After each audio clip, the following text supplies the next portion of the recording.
Abhishek Goenka is with us. Mr. Goenka, what is the sense that you get on rupee? Do you think more downside is possible? Yeah, I mean, looking at the moves over the last couple of months, it's very evident that we are in a downtrend when it comes to rupee. And RBI, time and again, have been doing some interventions, but not very active interventions protecting a particular level.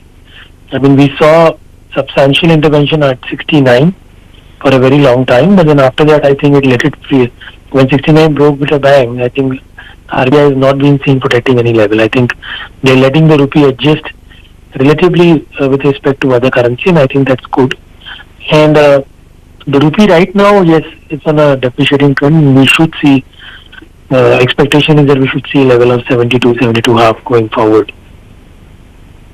Okay. Abhishek, do you think that this turmoil that we are witnessing in the Indian currency market has more to do with what we are seeing in emerging markets, the genesis of which was, of course, Turkey, and less to do with our own fundamentals? Because the GDP growth drafted a different story. Inflation is more or less stable. Yeah, of course, the monthly PMI was a bit skittish, really. But otherwise, India's own macros seem to be more or less comfortable and stable, and it's really on account of what's happening in Turkey and the strength in the dollar that we are seeing the rupee fall. So I think it's both sides. So we cannot say that it's only because of the international factors, and we also cannot say it's only because of Indian factors. I think both factors are playing in. We have to understand what has happened over the last many months.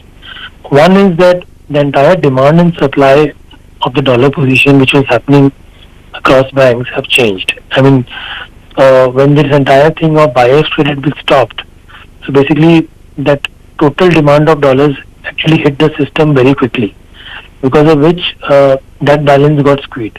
Second, since we were having a deficit which was low, and the deficit increased because of increased oil prices, increased electronic goods imports, so your deficit went up. And that deficit was getting financed by your inflows, which was very high last year. But this year we have seen 40,000 crore plus outflow from debt markets.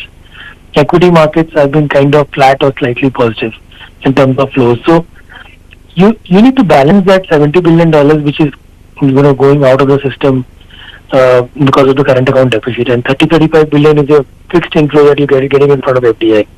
So a difference amount has to come in form of any other form of flow, which could be an equity, debt, ECB, or any such flow. So if that is not happening, obviously there is a demand in the US dollars in the market, and because of which rupee is depreciating.